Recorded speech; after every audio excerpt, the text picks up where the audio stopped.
Finally আমিও পুরোনো বোতল দিয়ে সেই ভাইরাল ক্যান্ডি ব্যাঙ্গেলস গুলো বানিয়ে ফেললাম। এই যে বোতলটা দেখছো, এটা একটা তেলের বোতল, আর এটার দিকে আমার কবে থেকে নজর ছিল যে তেল কবে শেষ হবে আর এটা দিয়ে আমি ক্যান্ডি ব্যাঙ্গেলস বানাবো।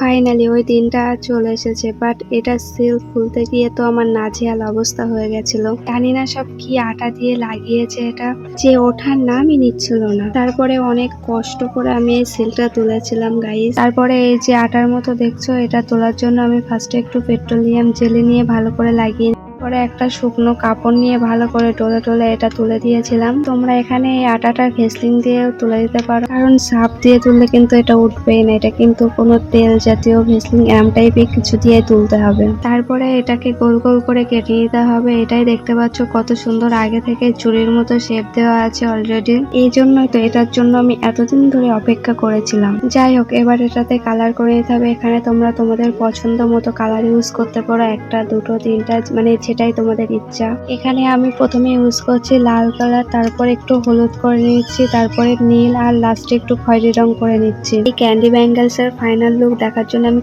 খুবই এক্সাইট, কারণ আমার কয়দিন ধরে আমার ফিড পুরো এই ক্যান্ডি ব্যাঙ্গেলস এ ভরে গিয়েছে।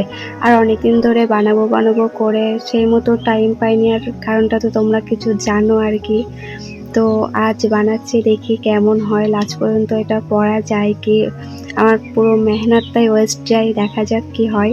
এখন সবগুলো কালার করা কমপ্লিট। এবার উনুনে একটি তাওয়া দিয়ে দিতে হবে। এটা গরম হয়েছে কিনা বোতলের মুখ দিয়ে আমি চেক করে নিচ্ছি। তারপর চুড়িগুলো গোল গোল করে ঘুরিয়ে নিলেই রেডি। এখানে অনেকের মনে হচ্ছে যে কালার চেঞ্জ হলো কি করে, তো আমার আগের কালারটা ঠিক মতো পছন্দ হচ্ছিল না, তাই আমি অফ ক্যামেরাতে কালারটা চেঞ্জ করে নিয়েছি। আর সত্যি বলতে পার্সোনালি আমার এটা তেমন পছন্দ হয়নি। বাই দ্য ওয়ে, তোমাদের কেমন লেগেছে অবশ্যই জানিও। টাটা।